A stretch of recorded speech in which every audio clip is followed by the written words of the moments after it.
So welcome back, and if you're here for the first time, welcome to the food literacy class. And we want to give a special shout out to the folks who are watching in Detroit.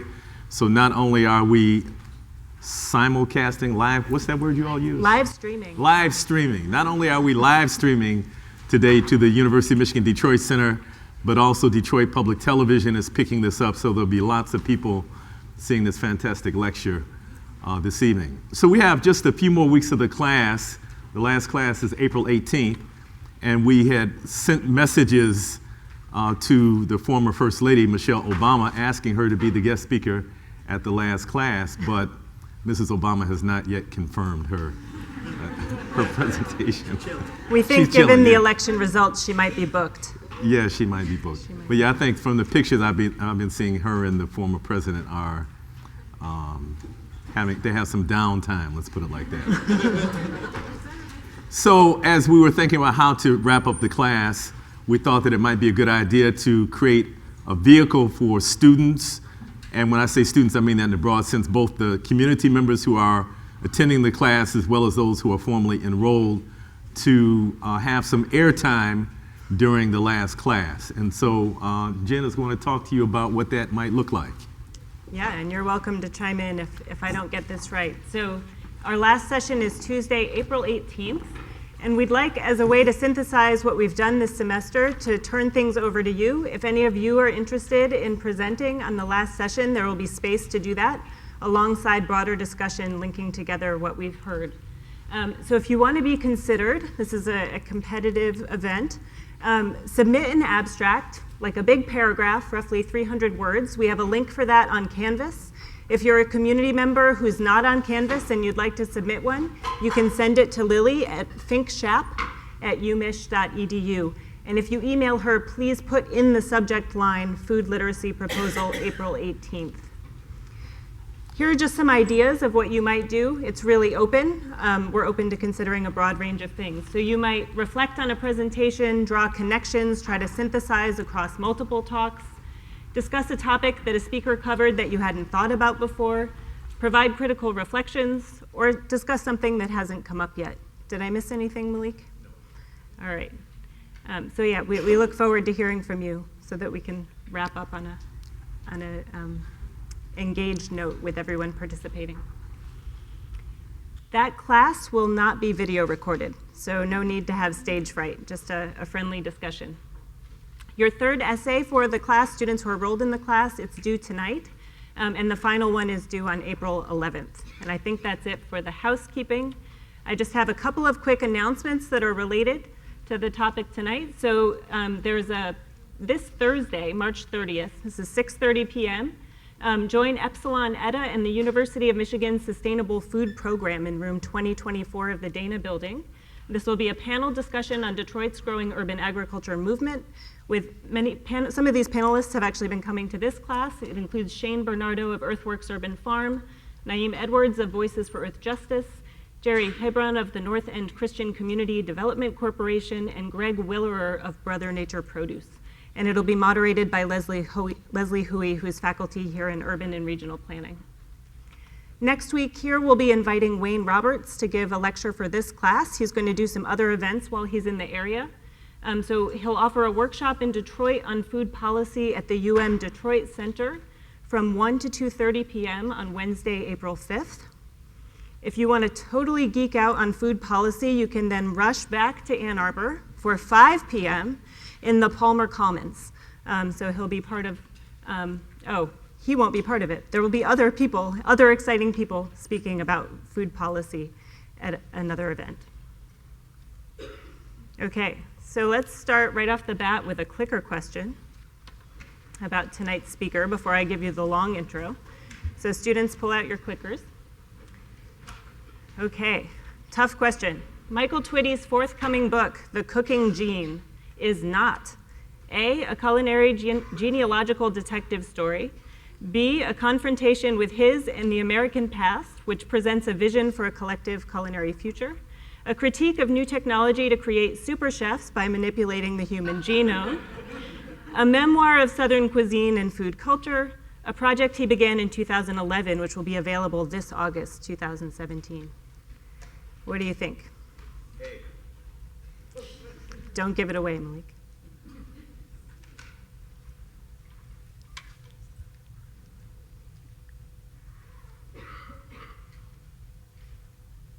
All right, 5-second warning. Go ahead, Katie. Oh my goodness, they're really bright. It's the end of the semester, so this A sounds like a trick response, but it's actually written that way on your blog, so that is true. It is a detective story. It is not about genetic engineering. All right, what else? So Michael Twitty, who's with us tonight, is a food writer, independent scholar, culinary historian, and historical interpreter who prepares, preserves, and promotes African American foodways, parent traditions in Africa and her diaspora, and their legacy in the food culture of the American South. Michael's based near Washington, D.C. He teaches Judaic studies, and his interests include food culture, food history, Jewish cultural issues, African American history, and cultural politics. He has a substantial online presence, most notably his food blog called Afro Culinaria, focused on the critical role that food plays in the development and definition of African American civilization and the politics of consumption and cultural ownership that surround it. Students who are enrolled in this course read his open letter to Paula Deen, which went viral after he posted it on his blog in 2013. He describes his work as having two distinct threads. First, what he calls antebellum chef, which seeks to revive traditional African American foodways to honor the food past and provide for the food future, what he calls culinary justice, and I assume we'll hear more about that tonight. The second thread is kosher soul, which is about identity cooking, dealing with how we construct complex identities and express them through how we eat. Specifically, in the case of kosher soul, melding African American and Jewish cultural history and wisdom. He's featured on the PBS series Many Rivers to Cross, that's written by Dr. Henry Louis Gates, and on Bizarre Foods America, which is hosted by Andrew Zimmern. His forthcoming book is titled The Cooking Gene. He was the winner of the Saveur Blog 2016 Editor's Choice and Reader's Choice Food and Culture Awards. He's a TED Fellow. He's a champion of the eco-friendly principles of the local food movement. If you'd like, during the talk, you can tweet at Michael Twitty at Kosher Soul. You can also tweet your questions for this course to hashtag food literacy for all. And I can only imagine that his talk is going to make us hungry, so thanks for joining us this evening, Michael. Glad to have you here.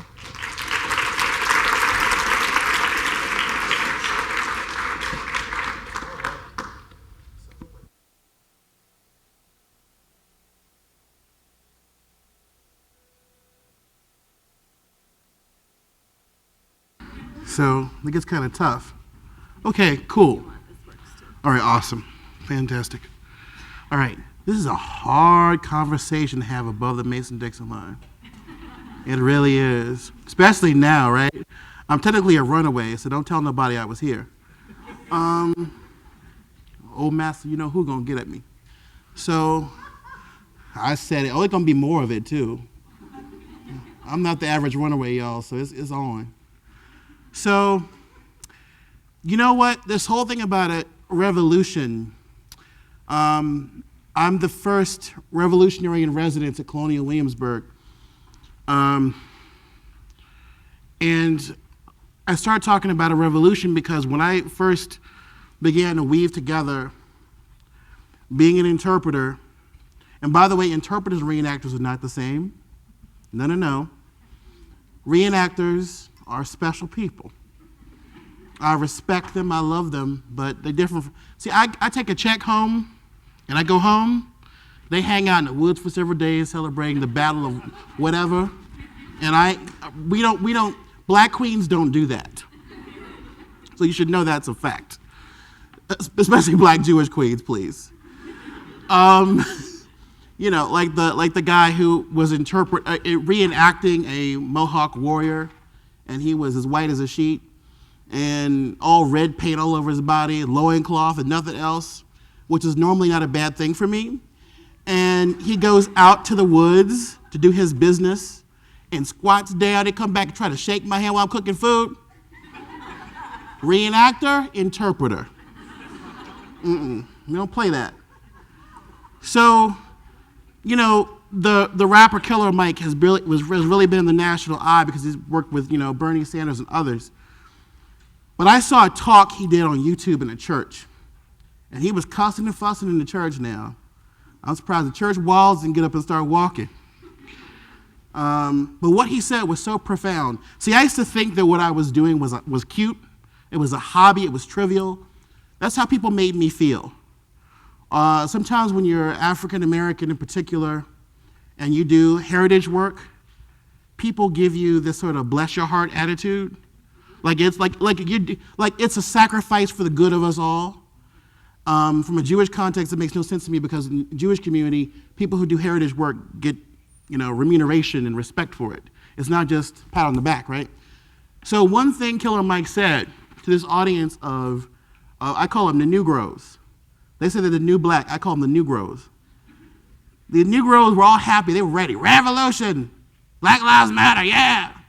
Killer Mike said, how many of y'all can grow a garden? And this is in Atlanta, y'all. Okay? How many of y'all can hunt? How many of y'all can raise your own chickens? How many of you all can forage? It was the same 15 people in the audience who raised their hand. You know what he said? He said, y'all ain't ready for a revolution because you can't feed yourselves. And so this whole time, I'm thinking that when I put on these funny clothes and when I'm learning and, you know, putting these skills into action, that I didn't learn from a book. I got the context from books, but I got the rest of it from my mother and my father and their parents. And their grandparents were enslaved people. And it's just not the same story that everybody else has. When you grow up in a multicultural community the way I did, and you grow up with the people who came over on the boat or the plane. I had everybody in my community, from the folks who came over in the last boats from Ellis Island, to the people who came over with the Hmong and after the Iranian Revolution, all of that. Those were the people who would greet me when you went over to your friend's house after school and went to go play. So you learned not only about the food, right? Because whatever they put in front of you, you had to eat. And unlike y'all be like this. Smartphone, take a little picture, send it out, see what it is before you put your fork in it. Well, you didn't have a choice. You know, Iranian grandmother says, buto, buto, come on, eat. You put it in your mouth, that's it, right? And then later on you go, what did I eat? And you go back, you look it up in the cookbook, you learn about food. But we also learned about people's experiences, how they came to this country. And it was very clear to me from very early on that we had a very different and unique experience. And we were a sovereign people. I still say that about us. I view us as, you know, next to Native people, as a sovereign American people. We are a nation within a nation, and everywhere in the black world, the African Atlantic, every single black Atlantic community calls itself in Creole French, in, you know, for lack of a better word, Afro-Brazilian Portuguese. In our black Spanish, we say nation, nación, nación. And then we weren't talking to each other, remember? We couldn't talk to each other. We couldn't even read and write. But all of us simultaneously came up with this idea that we were a nation. And that's something special. And if you're a nation, you have a language. If you're a nation, you have a cuisine. And if you have a cuisine, you have a cultural product that is powerful, that speaks to your identity. Identity is not about, oh, let me embrace everybody. And identity is about, I am not you and you are not me, and this is where I draw the line. And that's probably why we have so many issues with identity politics. Because at the end of the day, identity is about excluding. It's about naming and claiming. But the fact of the matter is, for 400 years, some of us have not had the ability to do that on our own, in our own terms, in our own way, without a fight. So, I thought I would do the questions first. I don't know how this clicker thing works, you know. Okay, so would you kind of guide me through this part? Okay, cool. Okay, so what percentage of historic Williamsburg, we're talking about 1770s, 1780s, population was of African descent? A, 10%, B, 25%, C, 40%, or D, over 50%? Okay, what do I do now? Now? Okay, good. So I don't really have the answer up. Okay, cool.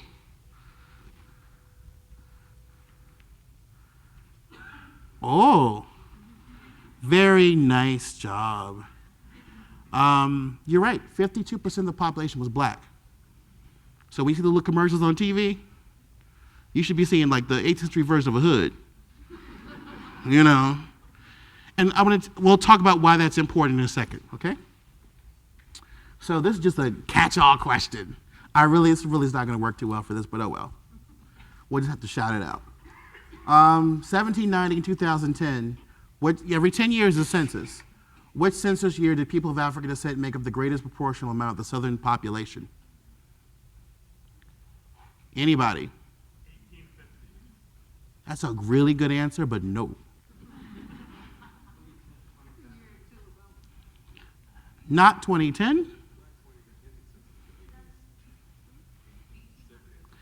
Okay, so I've heard some really great answers. All of them were incorrect.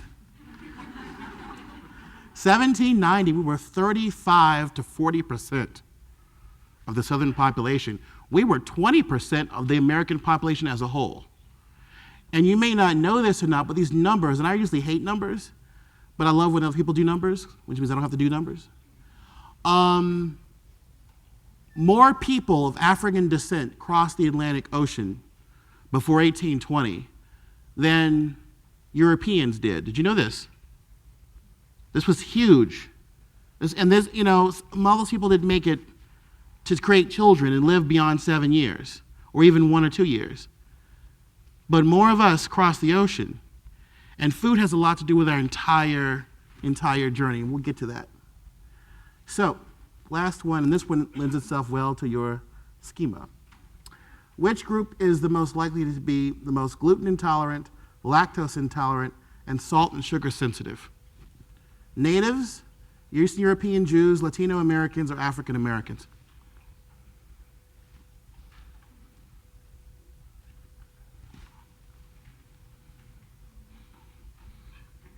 Okay.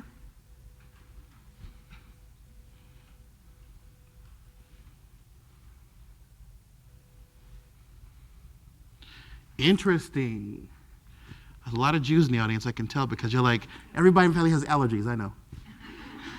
Try being a Hebrew school teacher. I deserve a Nobel Prize for that. 6th, 7th, and 8th grade, bar and bat mitzvah years? Yeah, I'm going straight to heaven. So the answer really is D.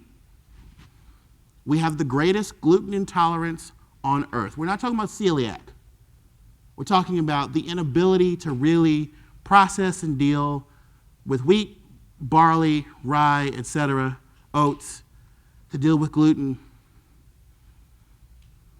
That just doesn't really suit. We are salt sensitive, partly because of the Middle Passage. Racism isn't just, I hurt your feelings. I called you the N-word, or I called you honky back, really. Has honky ever really hurt anybody's feelings? I think honky is an ennobling word. It's far more ennobling than conservative. Y'all caught that. So, it's not. Racism is in the body, okay? So you've got to imagine these enslaved Africans who are, the modern world's first GMOs. We are definitely hand-selected. Every body that got on that boat, they didn't just throw black people on a boat. They evaluated every single black body. Does he have enough muscle? Is she bright-eyed? Are her breasts big enough? Look at his genitals. Look at his teeth. Does he have jaundice? Does she have the dropsy or smallpox? Can she stand up straight? Is she too old? Is he too young? Every single one of those millions of bodies that got on those boats to Bahia, to New Orleans, even to Canada, was evaluated for their ability to survive the Middle Passage, the journey, and survive in the New World. And one of the ways they evaluated you was by licking your skin. Can you imagine these people you've never seen them before, anything like them, these strangers from another world, licking you? Now, first of all, remember what I said a couple of minutes ago about food shaping the entire journey. And I'm glad we have a little bit of buffer time, because I got to tell you this, the only way I can tell you it. First of all, our journey starts with sugar, right? Because sugar is not cotton, it's sugar that brings this explosion of Africans through the transatlantic slave trade to the New World, and this engagement between African elites and European elites. And initially, African elites did everything they could to thwart this idea of the slave trade. There was no problem with enslavement and indentured servitude on the continent because it was a manageable, ancient system, and it didn't take you out of your humanity. It simply meant your social status changed, and you could inherit property. You could do a lot of things as an enslaved person. You could do a lot of things as someone who, constantly changed ethnic lines. But this was very different. This was dehumanizing people, making them a product. So sugar starts the whole process. The fact that 10,000 some years ago, a woman or a man, most likely a woman, is walking around foraging, gets thirsty, and needs liquid, cracks open this reed, and it tastes really good. And the human body evolutionarily wants sugar, right? And so this craze, this plant bounces from New Guinea to Southeast Asia to India, India to the Middle East to the Mediterranean, finally to the islands off Spain and Portugal and West Africa, and then all this land opens up in the Caribbean and the Americas with European incursion. So our people follow. And when I was growing up, the only thing Africans were known for was cooking and eating missionaries. That was the narrative I was told about my own people. Little did I know that pre-colonial Africans believed that Europeans were the real cannibals. There are so many references to African folk getting on that boat and losing it because they see these boiling pots, and they're already licking you on the coast. So you think these people are trying to eat you. To this day, talk to Joe Opala, from a white man from Oklahoma, married to a Sierra Leonean, who goes to these villages in Sierra Leone. Oh, we thought they took all you away and ate you. This is still there. So this reverse narrative, who is the cannibal? Who is the consumer? Who is the taker? Who is the abuser? So they're licking them because they want to find out, is their sweat salty? Because if their sweat is salty, they may not make it. But if their sweat is not so salty, they're retaining more salt, they might make it. This is pretty scientific stuff, but it's actually pretty smart. But it's also what condemns every black person in this room to hypertension, because we were a genetic bottleneck. The only people who got on the boat had certain types of breast cancers. They had certain types of other diseases. They had greater salt retention, which means we, their descendants, the thing that saved them in the belly of hell is the same thing that makes us have to go to the doctor and face chronic illness. So this is very serious. Racism can manifest in the body for hundreds of years, just like trauma can. And yet, we have two different dynamics. There is the illusion of race. Race is not real. I hate when people say the stupid words on TV. They get on my nerves. Child, they be talking about, well, I don't mind. I have friends of different races. Really? You have a Martian and a Vulcan? One of them little reptile people from V, that's who your friends are? Because you got different races, right? There is only one race, the human race, indivisible, 99.9 the same. And if we did one of them little ancestry tests, white folks in this room would not find out that you're actually Scottish, like that fool in the commercial. Half of you'd find out that your mom and daddy got some explaining to do about that black ancestor that snuck up in the woodpile. And most of you black folks would be related to at least 10 white folks in this room. We Americans, and especially we Southerners, are a family. We are a dysfunctional as hell family. But we are connected by blood and by culture and convention in ways only the most contentious of peoples can be. And the fact that we don't realize this, genotype is invisible, what your genes are. Phenotype, we talk about phenotype, that's what you mean by race. That's nothing. That's one little speck of your revealed genetic identity. It means nothing. But what we do in America is we conflate the language. We're lazy with our language about the thing we're most obsessed with. We have better words about sexuality than we do about race. But race is confused, right? Race is ethnotype, genotype, and phenotype woven into one lie. But that actually means anything. When the job is said and done, you have no more breaths to take. But food is a reality. Because everybody in this room has to eat whether they like it or not. And everybody in this room has complex relationships with the food, whether they like it or not. Because you can't help but have that. Because your food is tied to your memories. Your food is tied to your future. Your food is what you obsess with. Should I eat this? Should I not eat it? Try being a black age. You obsess about food all the time. Is it noshable? Is it not noshable? Does it have carbs in it? Oh, what do I care? I'm a bear. All of it. Some of you have, okay, I see you. I know where you go on Saturday nights. Okay. So I want to get it. So now I got like 40 minutes to tell the rest of this story, and I got to hurry up. Now that I've done my mini sermon, now it's time for the real sermon. All right. So I just want to get into the meat of culinary justice so I don't forget to say it, because I will. Okay.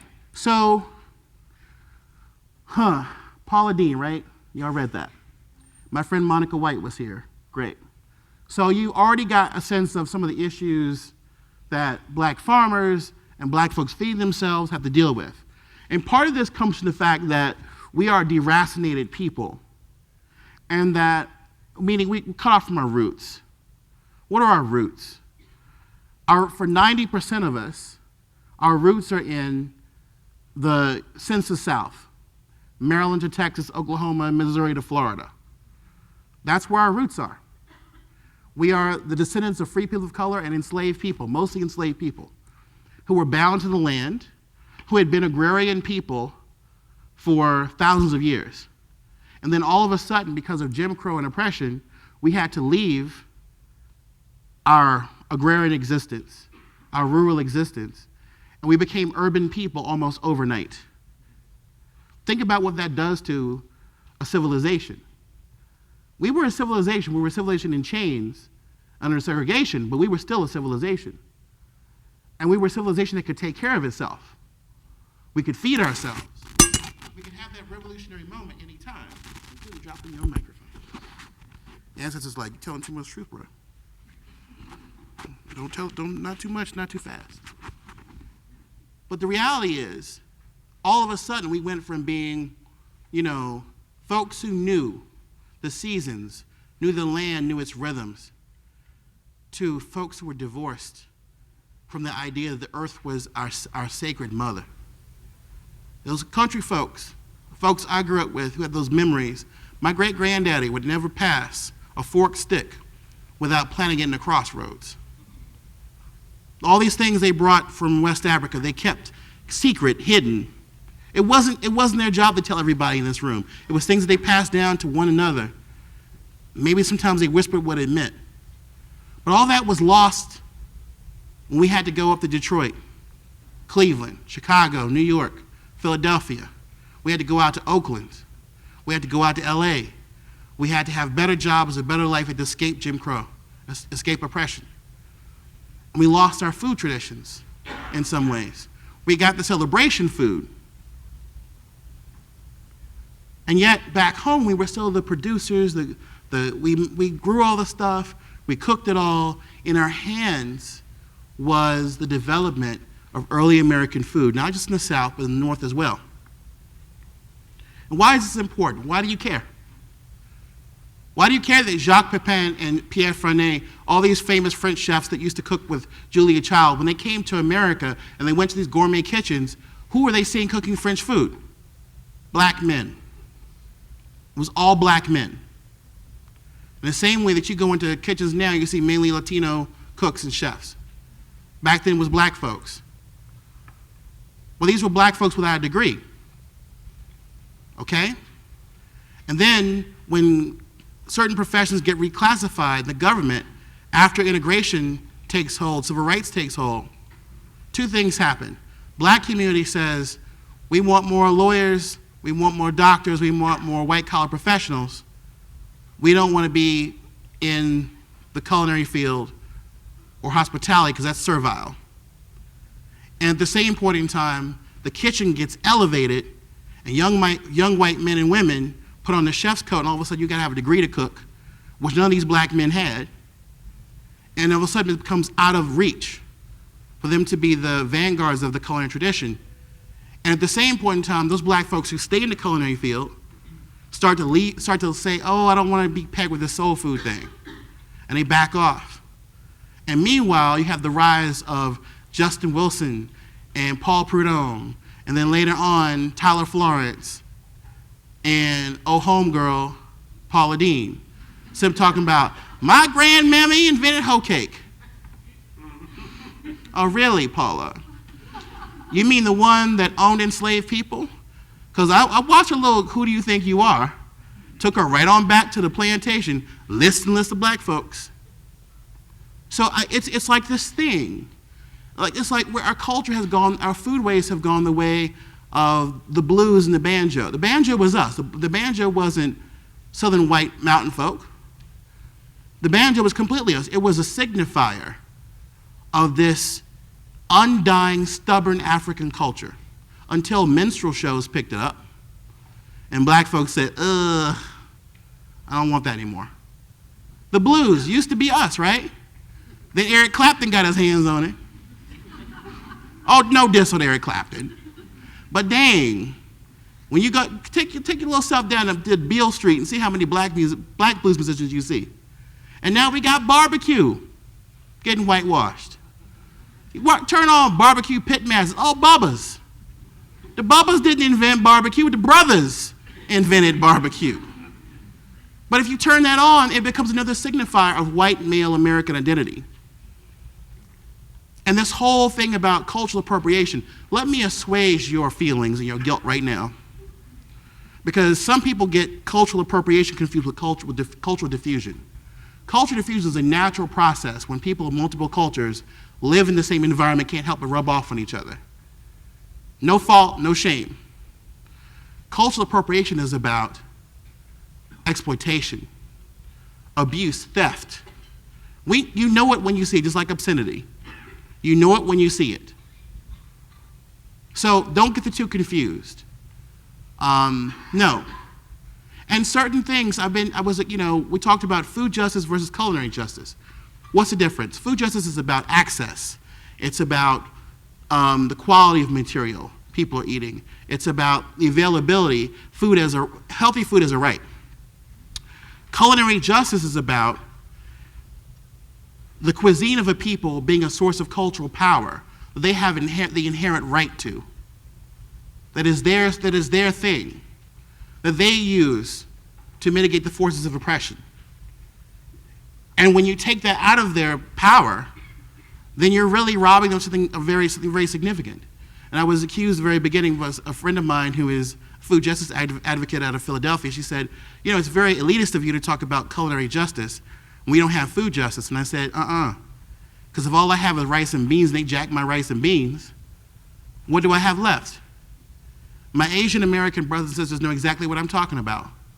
Like my friend Ruth Tam, when she wrote for the Washington Post, she got slammed by people, even though her argument was very clear. A very cogent, clear argument. Why was my food gross and smelly and foreign and exotic when I brought it to school and when my daddy brought it to work? But when a white male chef with a beard and a tattoo gets his hands on it, it's $45. But you expect my grandmama to sell it at her little mom and pop place for $5. Cheap eats. Always on a cheap eats list. It's a situation where Rick Bayless can be the king of Mexican food and have a PhD in anthropology in the food thing, But when's the last time you ever saw a Mexican American with heart who could cook have his own gourmet multi-million-dollar restaurant he could bring everybody to and charge all that money for? That's what I'm talking about. That's culinary injustice. Culinary injustice is when you can sit up there and have people claim and have the ability to say, define what Southern food is and what Southern food isn't, even though for 300 years it wasn't their hands that did the cooking. See, that's a problem. Because you tell young brothers and sisters, get out there and get a job, do something with your life. And you made it hateful for them to put their hands in the dirt. I used to think that I ain't no slave thing. You've heard it. Young man, come on, help me with this garden. I ain't no damn slave. Well, it's not the arrogance of youth. It's actually 2 generations. I heard that from the elders who were born outside of the South. I don't do that. I'm not doing no garden. I'm going to go to the store. What happens when the store is closed, doesn't work? What happens? What are you going to do with yourself? I remember the feeling of going to the Deep South with my people. And you go to your cousin's house, and you go to that pantry in the backyard, and you have a thing full of canning, jars full of canned goods, right from the farm, and it was beautiful. It was like a rainbow. Like, isn't that amazing that you could eat off your own land? This is the same land your great-granddaddy ate off of, and his grandfather ate off of, versus depends upon somebody else. The stories that they used to tell, all the black folks in the Depression used to talk about how during the Depression it was the white folks came begging at their back door, not the other way around, because we still had the gardens, we still had the farms, we still had the food. They didn't. They ran off and made money off of us picking cotton. When Depression came by, we didn't know it was a depression. We was already down in the bottoms, just like now. I don't know that there's a major political revolution going on, because I've been in the bottom. So what difference is it to me? I fully expect people to come begging at our door again, not too long from now. But that's another sermon for another day. Wink. So I'm going to run through these real quick so we can get to our question and answer. I think we're set up there. So if you talk about what's the solution, what is culinary justice? Culinary justice is when Spike Jarrett in Baltimore asked Denzel Mitchell, African-American farmer, to produce an African-American heirloom for his hot sauce. And you have black folks growing and making money from that. Culinary justice is when Chris Shepard in Houston says, you know, on my menu, I've been inspired by the Vietnamese community in Houston, but I want you to go to their restaurant and try the real deal. This is the inspiration, but I want you to know we're part of a community. I want you to support them. I want you to see how they do it and honor the way and listen to their stories and their narratives, because I'm not the one to tell you that narrative. I can be inspired by it. It can go on my menu, but it's not the same deal. That's culinary justice. Culinary justice is when we understand that assimilation has not been the best friend of the black man and black woman. Okay? The Western diet are exactly the things that we just talked about, right? That's not us. All those years of stop with those African names and stop it with that back to Africa stuff and just get used to it, be assimilated, everything will be fine. No, that's killing us. When you don't know who you are, it will kill you. So we can't vibe with that. We can't do that. We have to figure these things out. And out of the 10 healthiest diets on the planet, 8 of them are from the African continent, and 1's from Israel. So that means I have it pretty good. But the bottom line is you have to figure your way back. You have to know your DNA. You have to know your genes. You have to know your blood type. We're unique people. We're not like our cousins because we are a mixed people.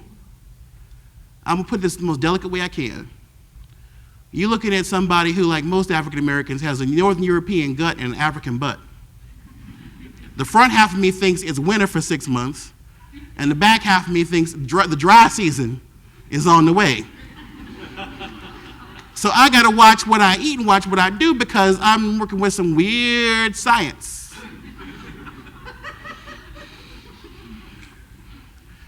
Well, Not all the front is Northern European. Anyways. If you thought it, then you're bad. It's not my fault. You filled in the blank. Keep your mind on holy things. Put on your prayer cloth. Now, I invited Paula Dean here. I've got 25 minutes. I invited Paula Dean here. This is the plantation in eastern North Carolina, Staggville, central North Carolina, Staggville. That you're looking at the first projects. I ain't making this up. Most slave cabins are what? Were one-room, low buildings, right? This is a 2-story, 4-room slave cabin, and there were multiple ones like this. That's one of 3 remaining standing ones at this plantation. So there were 12 people in each room. The plantation at its height had over 900 enslaved individuals, cultivating over 10,000 acres. The current resident of the landscape that used to be Staggville Plantation is your friend and mine, Bernie Madoff. I hope the ghosts of our ancestors are hanging out with him every single night. So the bottom line is, we had this dinner to raise money to keep these cabins up. We did the entire dinner, 19th century cooking methods. We sourced all of our food from the Piedmont of North Carolina. 40% of it had to come from growers of color. That was my mandate. And I got my first genetic results of where my African ancestors came from on the continent that day, after being up for 36 hours, cooking barbecue and other stuff. And it was stunning, because when I looked at the crowd of people, I thought to myself, the ancestors who lived in these cabins could never have dreamed of this many diverse folks sitting around, honoring their memory, white, black, native, Muslim, Christian, atheist, gay, straight, whatever, all sitting together, honoring this history as a family. I didn't even think about it. But when I thought about it, it like broke my heart, because I realized that miracles like this happen every single day, and we don't take the time to acknowledge them and lay a blessing on them. So that's that. I mean, you go to these communities in the South, that's what you're gonna get. It's the woods. Nothing's there, swamps. Nothing's there, you know? And so when I put on these clothings, and I do this whole thing of this reenactment thing, and this interpretation thing, I'm doing something revolutionary, because guess what? In the South, you have a whole industry based on the fantasy of the Old South, right? And so normally it's a college girl or some 50-year-old man stuffed into like the uniform of Confederate soldier, when you know it was actually kids. You know, in the movies they make it out to be grown men and women. It wasn't. It was 17, 18, 20, 21, 22-year-olds. It was babies coming over on those boats from Ireland. It wasn't 30 or 40-something-year-old people. We forget that. And so this 50-year-old man with a musket telling you about the Civil War soldier, and this college debutante talking about the good old days in her hoop skirt. And then my black ass shows up in Kunta Kinte clothes, and you go, whoa, that's a different narrative, and it is. I fought to do this. People didn't throw the doors open to me and say, oh great, you have a wonderful story to tell. They didn't want this story told. They called us the servants. They didn't even refer to us as enslaved people or slaves. Well, when Master Carter knew the Yankees were coming, he taught all his servants how to grow their own food and raise their own chickens, because he knew they would just starve. Really? Master Carter came down at his mansion and did that? All of a sudden? Bless his heart. The real Southerners in the room know exactly what I meant by that. It's not a nice thing to say. So this costume is not only my drag, but it's also a form of resistance. Because every time you do this, you have to acknowledge that the base of the South was enslavement. The most valuable commodity in America, period, was the black body. Not even the cotton they picked, or the rice, the indigo, the tobacco, the sugar. It was the black body itself. We were the most valuable commodity before the guns went off at Fort Sumter. And that's why America lost its mind the 5 years hence. Okay? So when we do this, we bring to life the story. We're not acting. We interpreters are getting there, we get in there, we feel the ancestors moving through us.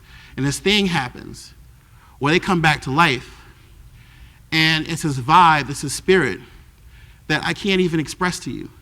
You go into these spaces by yourself, and you see people who aren't really there. You have these, moments of spiritual and mystical epiphany, and you don't know why you're having them until you realize the fact that you were the first person to acknowledge the existence of these ancestors. My friend Tanya Dietz says to me that when you're in the South and you die and you're white, your grave is protected by sanctity. When you're in the South and you die and you're native, when they find your bones, your grave is protected by law. When you're in the South and you die and you're black, your grave becomes a golf course or a parking lot. I've seen that. Nothing will make you angrier than to know and go from condo development to gated community native to these plantations, knowing that the bones of our ancestors are buried beneath these people's lawns and pools. Will we treat Auschwitz that way? So when you do this, you feel the bones talking to you. You feel the dead talking to you. And it is the most miserable thing. But then I go there and I cook and I honor them and I pour libation, I do what I have to do, and I feel cleansed when I walk out. So for me, this is a ritual act. There's a part of this that isn't scientific that I can't, there's no other way to tell you. It's just holy work.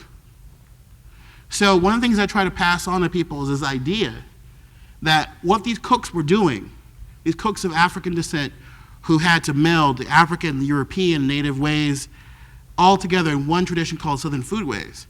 I mean, look at how much stuff you have to deal with. This is the kitchen that I love to cook at Colonial Williamsburg at the Peyton Randolph House. I cook there every month.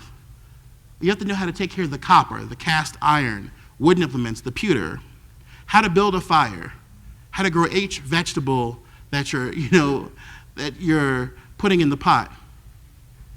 You have to know all this stuff to be these great Southern cooks. The clock jack, how do all these implements work? How do you keep a fire going? All that takes skill.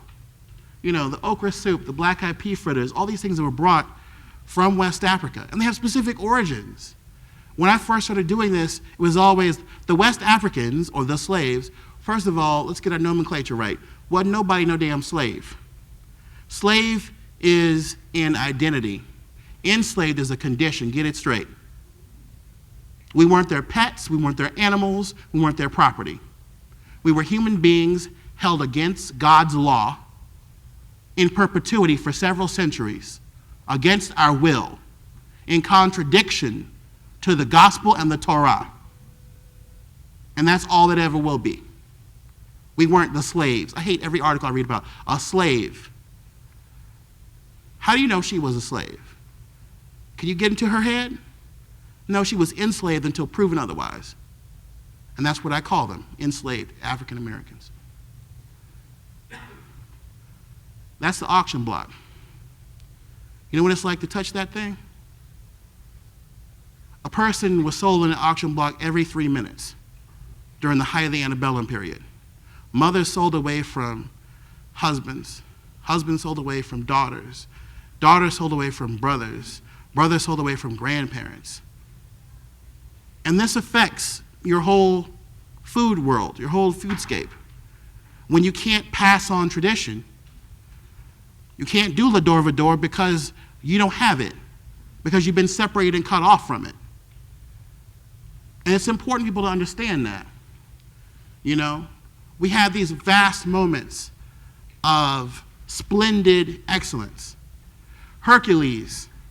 Does anybody in this room know who Hercules was? Or why this black man merited a portrait? Nobody, no enslaved person got a portrait made of them just because. He was the chef to George Washington. And he was a bright, intelligent man. This brother was so smooth with his gold-tipped cane and silk clothes that when George Washington had the president's house in Philadelphia, he and his son made money at night by selling the Washington's leftovers as fast food. Ain't that slick? I mean, cut it up. As soon as they went to bed, they were out in the street. Came back to a plantation in Mount Vernon with a bag full of gold coins. And then ran away, sought his freedom when Washington said to him, "Get on down in that mud pit and make me some bricks." You gonna learn today. He was out. They never found him again.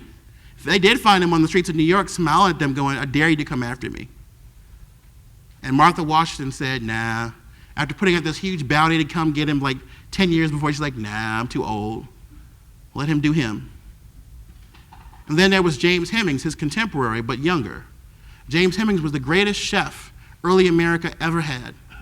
19-year-old, bright mulatto, which meant he could have passed for white if he wanted to, or at least severely mixed. He was Thomas Jefferson's wife's half-brother, which made Sally Hemings, his sister, her half-sister. And he goes to Paris. He could have been free the moment he set foot on French soil. But Jefferson made him a promise. If you learn to cook in the style of the French court and bring it back to Virginia and teach your family how to cook this way, I will give you your freedom. Of course, he doesn't know anything more than Virginia, and he wants to protect his sister, so he does it. Becomes fluent in French, learns how to cook at the court of Versailles.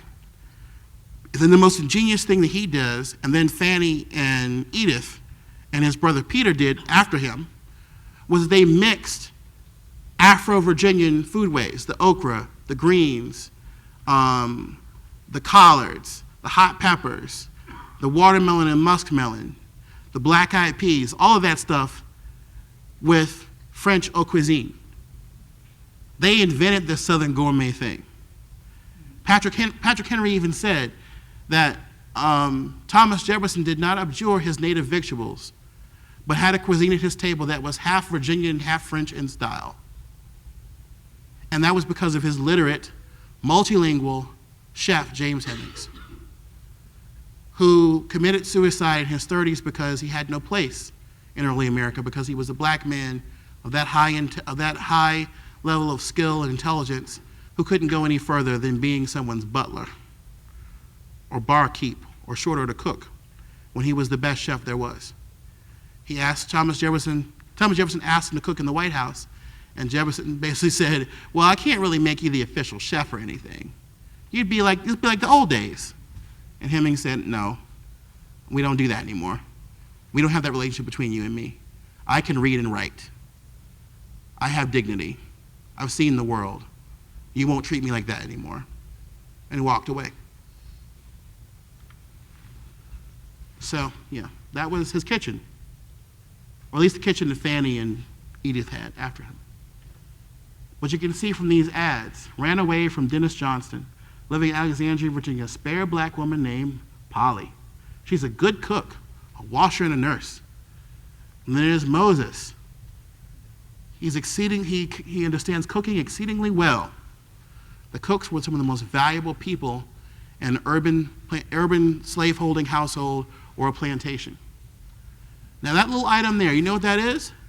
Anybody could guess what it is? What might that be? It's a fan called a punka. My great-great-granddaddy in Virginia had to operate a punka, but it wasn't that because they weren't that rich. The plantation he was on. His was a fan. That if you see the rope, there's me looking at it, and then there's the rope there. The young enslaved child would pull their rope and fan the white folks at the table. If they fell asleep, they were beaten on the spot in front of the guests. My great-great-grandfather did that. That came down to me about his experience in slavery. But yeah. So the other version is that an enslaved child would be in a swing above the table, and by swinging would cool the white folks. And sometimes they'd have a peacock feather fan to further the cooling action and whisk away the flies. There's something really weird about this thing. You know, there's Mammy's cupboard in Natchez, Mississippi. You enter Mammy's cupboard through her skirt, which is so Freudian. It's deep. I was like, They better be lucky they got some dry counties around there, because I want to Molotov Miss Mammy. You know, no other ethnic group in America, or maybe Native Americans, yeah, because I've seen that so often it makes me sick, puts up with this nonsense. Then there's the Jolly Negro Bank. That was not, see, there's black memorabilia, and then there's the Welcome to the South section. That was in the Welcome to the South section for European tourists at a plantation in South Carolina. You put a quarter in his hand, he swallows it, and his eyes roll back in his head. It's one of the spookiest things. Spike Lee used it as a prop in his movie Bamboozled. And I saw it first in the museum, not the museum, but the museum gift shop. And then I finally saw Bamboozled, and it just freaked me out, because I was like, yeah, this is real. This is no joke. But your culture becomes mocked.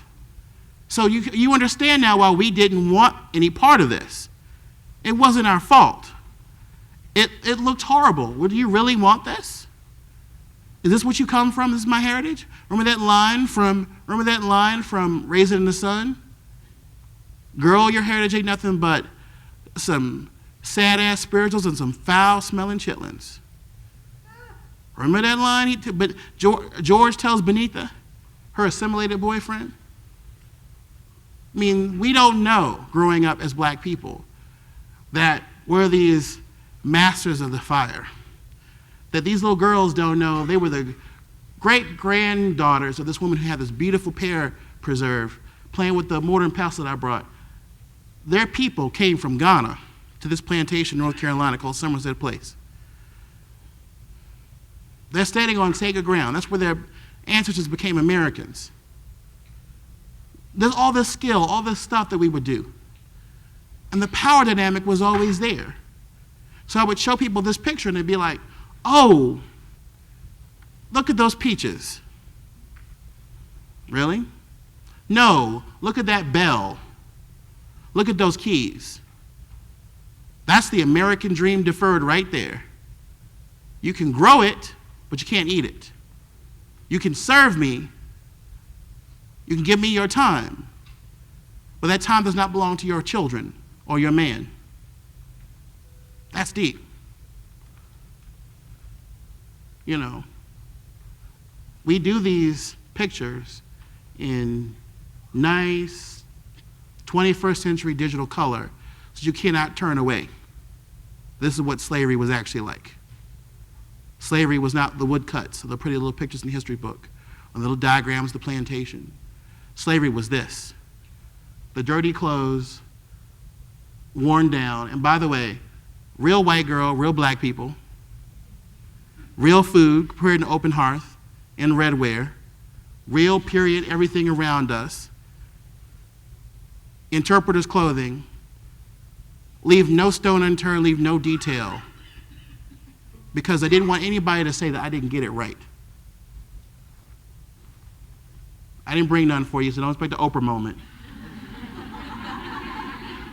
You'll be like, this brother giving all these downers. There better be some pecan pie beneath my chair. And you're going to get one, and you're going to get one. No, this ain't Old Country Buffet. We don't roll like that. You know, I do this every year, 16 hours in a cotton field. Why? Because I refuse to be an armchair historian. Slavery was really hard.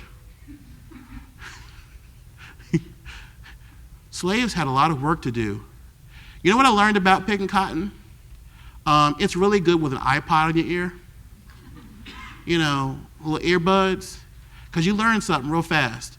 Wasn't nobody singing no damn spirituals in no cotton field. That's too slow. But I started playing those like Alan Lomax prison songs from Mississippi and Texas and whatnot. Boy, I picked some cotton then. But I learned another lesson. This was never to be done alone. It was in community. Always. And that was my first thing. You know, 350 pounds of cotton takes me 16 and a half hours. I would have been sold up north so fast. They let me go. It's like, you know what? Here's a FedEx ticket back to Africa. You're too soft. But tobacco, I remember the feeling of my daddy taking me to tobacco field first time and priming the leaves and all the gum gets in your hands. And him not telling me that, like, the gum makes you kind of loopy and you start seeing things. My father also made me eat dirt. First time I went to the country, he got this shovel and like dug in this thing of red clay and found the perfect piece of red clay. Before I could say another word, popped it in my mouth. Oh, my father did some crazy stuff. He said, "Tastes like chocolate, don't it, boy?" I said, "No, it's like chocolate." But you know what? You can talk about terroir, or you can eat terroir. Sugar cane, you'd rather talk amen. That's not even the height of the cane. You know where that is? Evergreen Plantation. That's where they filmed Django. And by the way, the sugar cane is still growing right beside where the cabins still stand that were inhabited until the 1970s. You know what got me about this? Is that almost all those shacks down in Cancer Alley / Sugarcane Alley in Louisiana, everybody from who's Creole, who's from down there can say to you, we lived in that shack till like right after civil rights. No running water, no electricity. And to this day, you can still see like the refurbished ones. You see Oak Alley Plantation, Evergreen Plantation, all these big, tourist places. People get married and have all sorts of wonderful celebrations at the plantation. Because, that's what all labor camps should be. They should be places of celebration and mirth. And between them are these shacks that black people still live in. And it's like, okay. And then in the distance are the refineries belching out chemicals. You're surrounded by sugar, corner stores, and food deserts. But here's what got me, though. You go to my friend Kathy Brown's museum, the River Road Museum, Black History Museum, beautiful community museum. Old house, dozens of rooms, and, things crowded around. And up on the walls is this dedication to these black and Creole farmers who in 1912, I saw this in 2012, so 100 years later, in Donaldsonville, Louisiana, where you'd be hard-pressed to find a fresh vegetable that wasn't in somebody's garden. They got together and decided that the black sharecroppers would not have to live in debt anymore, feeding themselves from the plantation store. That's how they got you after slavery. They made eating a debatable act. So they said, no, we're going to cultivate a farm in common. Anybody who wants food can take from this farm. So you mean to tell me in 2012 we're talking about food justice, how do we get food justice, how do we stop food deserts? But in 1912, with no black Twitter, no Facebook, no Instagram, no Snapchat, no none of that, black folks made decisions to save themselves, to provide healthy food for all. In the face of the Klan and the Knights of White Camellia, the face of a hostile law enforcement, ready to shut them down at any point in time. You mean to tell me that we did that 100 years ago but don't know our behinds been holding the ground now? What's wrong with us? Why can't we figure it out? Okay, I've got 3 minutes telling you a lot of stuff. I'm going to skip over some stuff, but I want you to understand something. Never go into a rice field with thongs, with flip-flops, because they have alligators and poisonous snakes in rice fields, right? I learned that the hard way.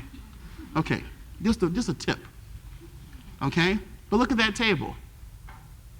That's a table full of healthy things. But you don't know this. You don't know that your basic building blocks of soul food aren't really killing you. It's those additives that we talked about earlier that are killing you. Sweet potatoes are great for you. Watermelon is great for you. That's the black man's Viagra. Got citrulline in it, doesn't it? Same thing that, praise God. Black-eyed peas, red pepper, fresh fish, lean protein, that was our diet for 70,000 years. And non-glutinous grains, millet, rice, sorghum. And then after that, yams, cassava, followed by New Year's sweet potatoes and Southeast Asian taro. All that's in there. Our food is prepared. You get to physically be involved in the act of preparing your food. Working together. It's active, it's not passive. And it's communal. Everybody participates. You know, we went from eating from a common bowl in Senegal, in Congo, and in Nigeria, to each having our own individual bowls in slavery. Think about the cultural dissonance, the two different narratives going on. One is everybody eats with a clean hand from the one bowl. You learn from your grandmother and your grandfather how to be. You hear their stories night after night, you get your tradition, versus being sold away from your family and having your own little tired shard, you know, and that's all you have. Individualistic versus communal, you know? So there's a whole different narrative there. We don't know. We don't know that these foods contain the stories of our ancestors. And that's what the work I'm trying to do. You know, bring this knowledge back so people understand that the brothers came up with the barbecue. This is our tradition. It came from us, from Africa, from the Caribbean. It comes from the mixture of African and Taino and Carib cultures, all of whom were seeking their freedom from colonialism and slavery, our common goal. The food contains all the values that we need, all of our power.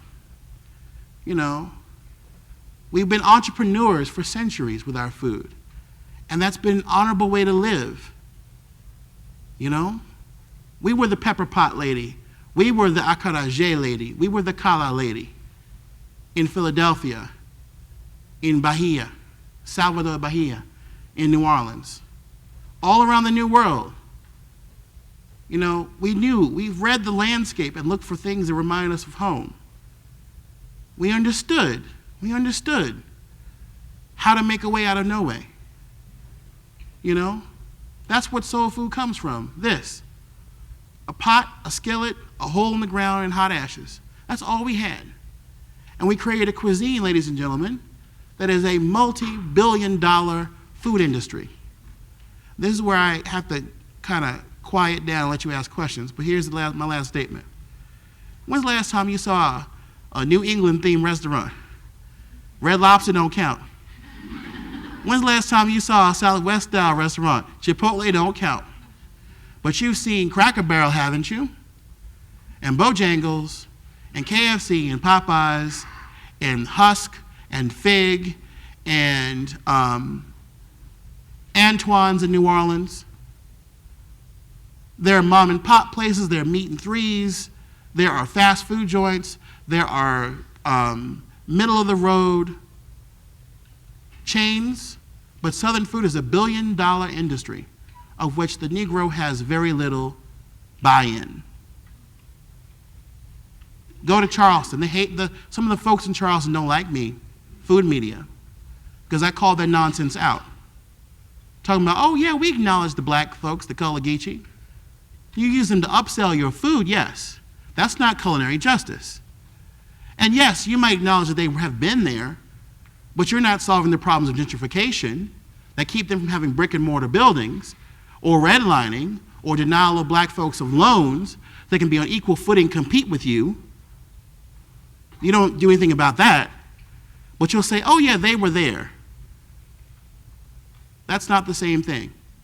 So when I call them out, they go, oh, him. Let me tell you something. If nothing else, I am the descendant of a black woman who got off a boat in Charleston in chains. So screw you. I don't owe you anything. I'm angry every time I go down there, and I don't see businesses that we own. I see a legacy they talk about, oh, we got the Gullah Geechees down here, like we're a prop, like they still own us. Well, we're only black women making baskets on the side of the road, and they're getting rid of that, by the way. More golf courses, more stolen land. That's where General Howard, who gave his name to my university, said, I'll give you Negroes 40 acres and a mule. Then they had to rescind the offer that they earned. I don't care. I don't care. I don't care if they hurt their feelings. I don't care if I walk over their pride. I don't care if their South never rises again. Because that is my South too.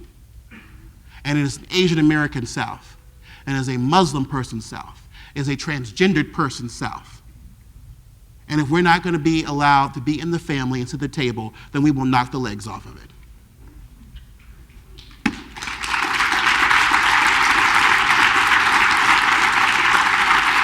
Questions?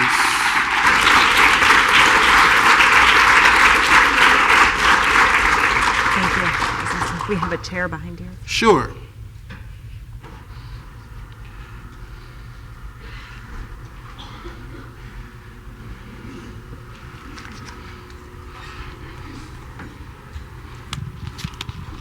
Sit in the middle.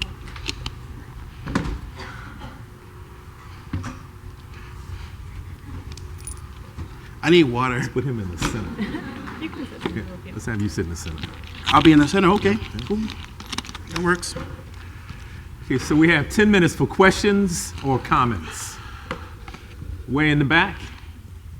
Were you waving at somebody, or you want to ask a question? Oh, he's waving at somebody. That works. Questions or comments? Interesting. Yes.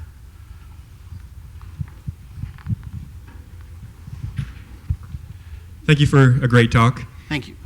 In the beginning, you mentioned the rapper Killer Mike, and you also made a nod to blues music at one point too. So I'm wondering if you could speak more about how music, specifically black music, ties in with culinary justice. Okay, so I think the first issue is you have to acknowledge that there is an aesthetic continuum that goes through our music, our attire.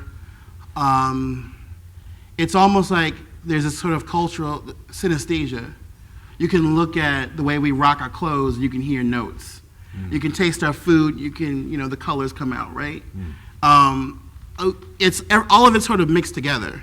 The improvisation, the call and response, all those hallmarks of the African American aesthetic tradition, which is gleaned from this sort of like generic survival of West African, Central African culture. And I think that, in terms of music, people forget. You ain't nothing but a hound dog with Big Mama Thornton. And then it got covered, right, by Elvis. And so, right, and then Pat Boone made a bunch of covers. They don't even know who Pat Boone is. But let's just say he ruined a lot of black folks' careers who would have been well famous, but there are much better versions. And so they made that bland. It's kind of like tikka masala, right? With Indian food in Britain, right? Let's take Indian food, this glorious, thousands of years old, healthy cuisine, and screw it up. The tikka masala is tasty, but it's not like food from Kerala or Goa, right? It doesn't make your lips sparkle. It doesn't make, it doesn't have those rich spices and medicinal things in it that are supposed to treat your holistic self. So when we do this kind of covering of black culture, I see it in food all the time. Neiman Marcus, $80 collard greens, and they didn't even taste good. You serve me $80 collard greens, you better have, Goldschlager hot sauce to go on top of them. But the bottom line is, it's like, that's the same thing. It's this, I was saying covering, but there's another word for it. What was the term they used for like when white musicians used to cross something? I'm trying to think of the word. I can't think of the word now. Appropriation? Yeah, but there was a specific term in music where, crossover. So the crossover. We have crossover cuisine, just like we had crossover music. There you go. There we go. We all got it together. We worked on that senior moment together. But we have this crossover cuisine where it loses its character, loses its meaning. I'm sure that other people can make, if they really try hard, our food. That's nice. That's well. I've tasted some white folks' food that was good country cooking. I said, all right now, you know what's up. But the bottom line is what I'm trying to express is that do our narratives have value? Do our histories have value? Do our survivals have value? And that can only be accessed if we preserve the people who preserve the memories of the people who gave them to us. You can't duplicate that. You can't. People always ask me, "What's your technique?" I'm in the historic kitchen, right, doing this 19th century cooking. What's your technique? Listen, my technique is I put it in a cast iron pan, I cook it, and it's done. That's my damn technique. But what you can get a formula or you can get a feeling. Our food is not about formulas, it's about feelings. Same as our music. There's no recipe for that. So we have 5 minutes left.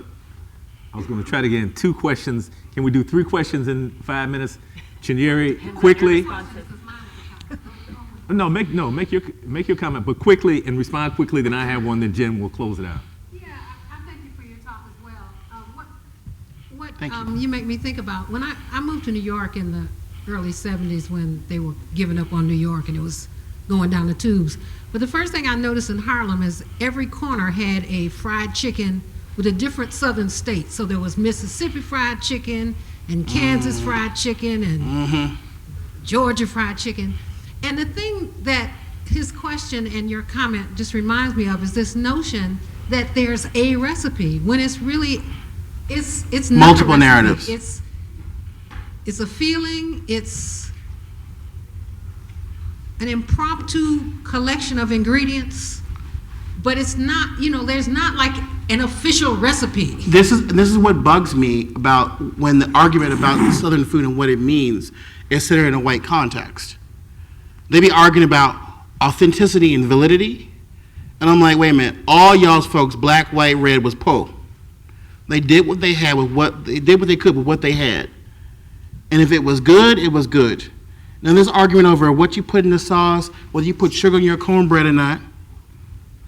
All these sort of like markers of identity, those markers come from the Civil War. They were specifically put there by white Southerners to sort of say, when we're talking about identity is, I am not you. How do you maintain this lost cause myth in multiple ways? Well, one way you do it is, you say, we don't put sugar in our cornbread like Yankees do. Like hell you didn't. Mammy put the molasses in the cornbread. I know she did because I'm the one researching those recipes, reading those journals. I'm seeing white women write the words, Mammy's cornbread and putting molasses and sugar in it. So these fake ideas about the boundaries of identity, whereas we're more comfortable with the fact that, no, I don't go to Sylvia's, because when I go to Sylvia's, they make food in a Eastern South Carolina way. It's not the way my Alabama grandmother cooked. It's like Lidfock food versus Galiciana food, right? You put sugar and you filter fish or pepper. They used to break Jewish families up. Now you just open a jar.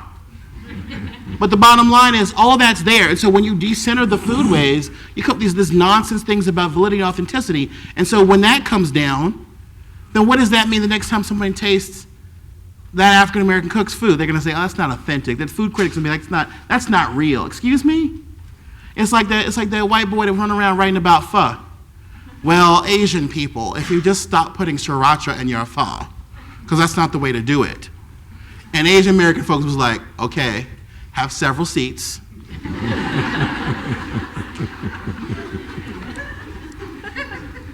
That's all we got to say, really. Have several seats. Pray on it. In 30 seconds, who are other African American food historians we should be reading? Toni Tipton Martin, Jemima Code. And unfortunately, it's being read as only a black female narrative. And that's not how she writes it. It's a narrative of all black American cookbook writers. It's a culinary literary history. Unfortunately, it's read as those strong black women, which is a stereotype. No, yes, there were strong black women and there were a lot of strong black men, and the kitchen was a place of cultural and physical uncertainty. Let me stop you. Yes. And we're going to let Jen get the last Yes. question or comment in and end it out because we got 1 minute. All right, This cool. might be related. So right off the bat, you mentioned the phrase national cuisine, and I was just curious how you perceive our national cuisine given this sort of diversity and history that you've talked about. How do I perceive it? Okay, a little bit more. Give me an anchor. Well, do you think it's a problematic concept, the idea of a national cuisine, given what you've... Oh, absolutely. Because we have to have better cultural literacy in America. We have ignored our cultural literacy. We have ignored the salad bowl. I grew up with the salad bowl, that model that said that, you should understand the different vegetables in the bowl, understand the dressing to really get who we are. And now it's like, nah, we don't really do that. Culture is embarrassing to us. It's scary. It's awkward. And I'm like, culture is all you have. Culture is all you have. It's what makes us human. But a national cuisine, I don't know. I'll say this last comment. As Southern people, what's things that's unique about being Southern is that you think of being Southern as a nationality. Nobody wants to admit it. But every real Southerner sees himself as Southern first and American second. Black and white. And this is something that really sets us apart from other folks. And part of what sets us apart is how we approach food. So we don't see it that way. Nothing will bond a black and white Southerner more than eating like Canadian fried chicken. Because they put like smoked paprika in it and you're like, baby, let me get in that kitchen and help you out. Bless your heart. So this has been really, really, I want to say this real quick. It's been really fun for me, but it's also been really meaningful. Please don't mistake my passion for anger. Because if I feed you, I don't hate you. And if I say, get the hell out of my kitchen, I don't like you. There's a difference. Don't mistake my passion for anger. There is no angry black man here. There may be an angry black queen up here. And she is vicious. But there's no angry black man. I have nothing but love. Because I realized a long time ago, I'm sitting in a room with people, at least 10 of y'all are related to me by blood, and I just don't know it yet. And you could be Asian, African American, Native American, black, or white according to ancestry, so take your pick. And for that reason, I'm going to treat you like family. And I'm going to treat you like you were made in God's image. And I'm going to feed you. And if you complain about my cooking, then we have a problem. Thank you.